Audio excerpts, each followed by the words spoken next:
Bonjour, bonjour, soyez encore la bienvenue sur votre chaîne YouTube Parlons du droit. Je me présente, moi c'est Joseph Efoué Anator, étudiant juriste publiciste en formation à l'Université de Lomé. Oui, aujourd'hui je viens vous parler précisément de mon parcours de stage en tant qu'étudiant juriste à la mairie de la Côte-de-la-Fort, dans la commune de l'R3 à Amiron. Oui, nous le savons tous, principalement au Togo, à l'Université de Lomé. En fin de parcours licence, il est exigé que l'étudiant juriste en droit public au parcours licence fasse un stage en entreprise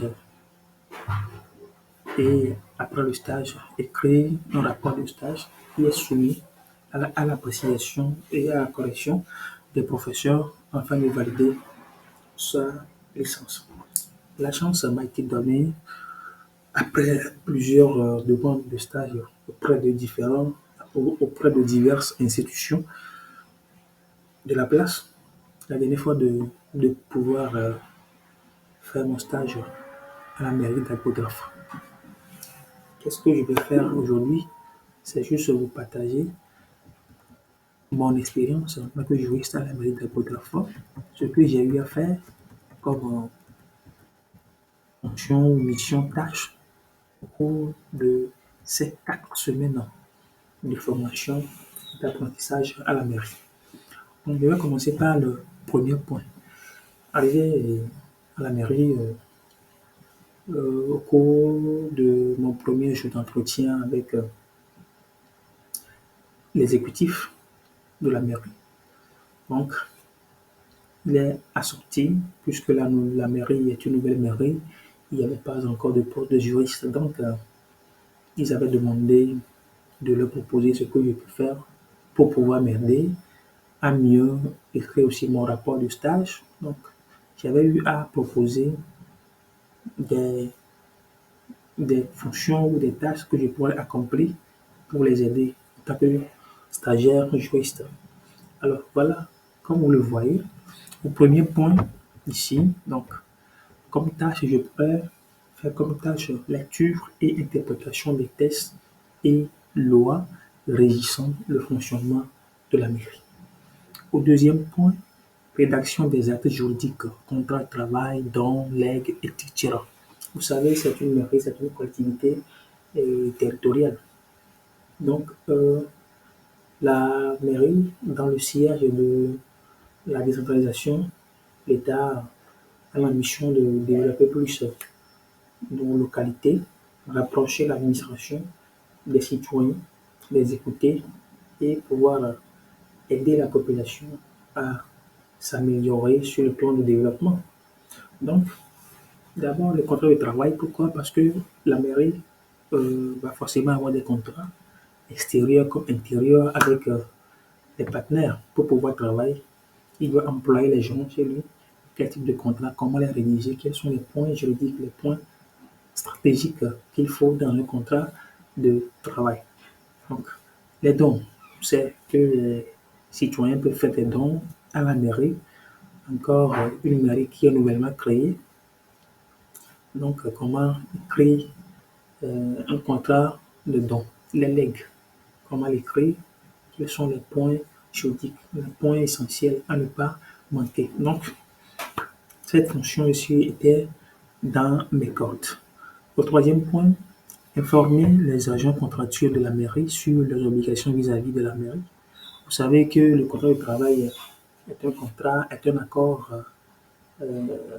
bipatrite. Donc, chaque partie a des devoirs et des obligations.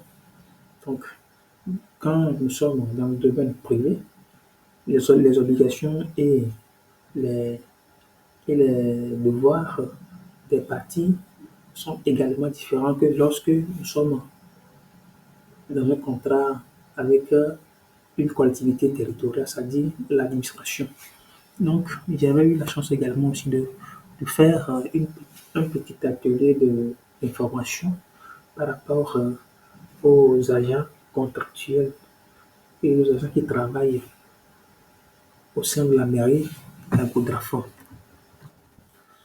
Quatrième point, lecture et interprétation des textes régissant la Constitution et l'organisation du conseil municipal, former et informer les conseillers de leurs droits et obligations.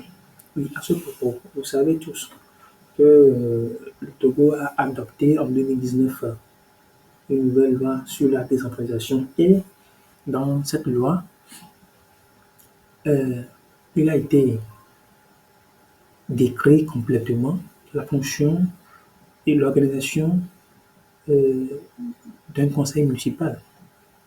Comment est-ce qu'il doit procéder? Mais vous êtes sans savoir que les élus locaux, ils ont besoin chaque fois d'être formés. Nous devons tout d'abord les remercier pour le travail qu'ils accomplissent sur le terrain. Apparemment, et avec cette loi de décentralisation, les élus locaux ont remplacé complètement la fonction des députés.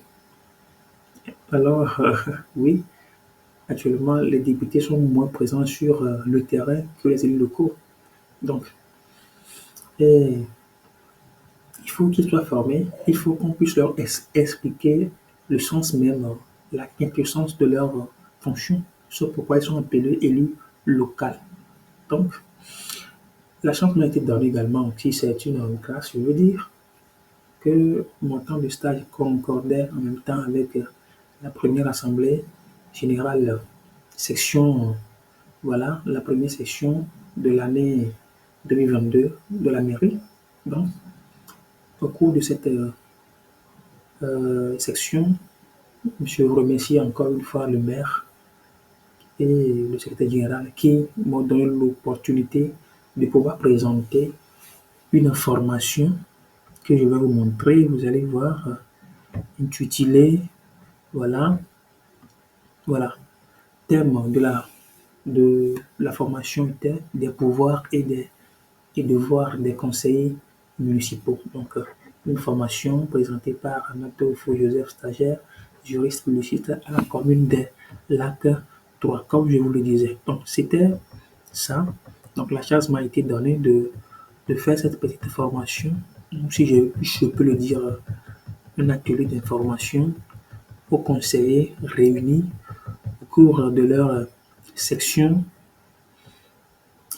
ordinaire. Oui, au cours de leur section ordinaire en mars 2022. Après cela, je vais vous dire que c'est également une formation que les élus locaux ont vraiment appréciée. Ils ont apprécié, hein. Je vous dis, il y avait la grande gueule quand même. Donc, après cela, possibilité d'invitation du stagiaire au règlement des conflits.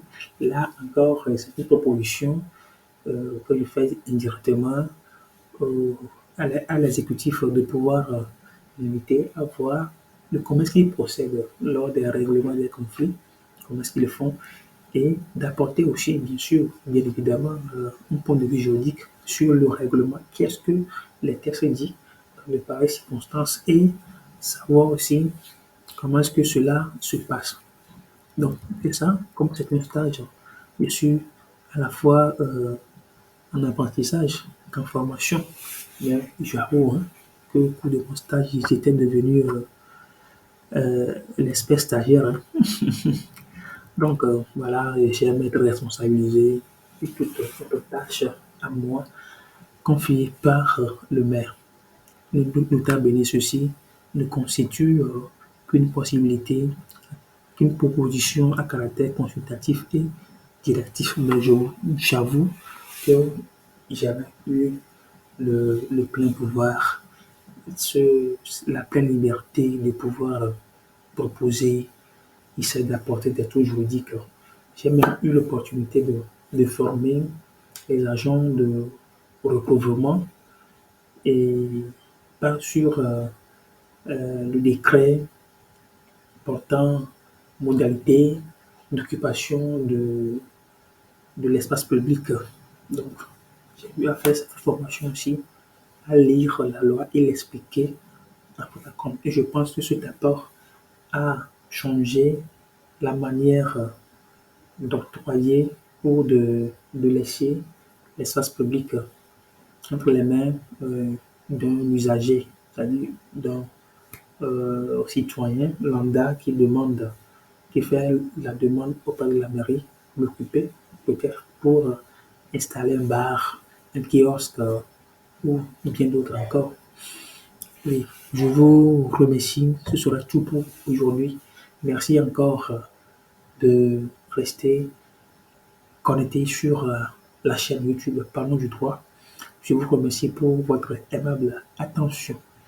Allez, si vous avez aimé la vidéo, s'il vous plaît, encouragez-moi par un like, mettez un pouce. Si vous êtes nouveau sur la chaîne, activez la cloche de notification pour ne plus rater aucune de mes nouvelles vidéos. Et ça me ferait vraiment plaisir de vous lire en commentaire. Donnez-moi votre avis. Vous partagez également l'expérience de stage avec moi en commentaire. Je serai tellement heureux d'y répondre. Alors, merci et à la prochaine.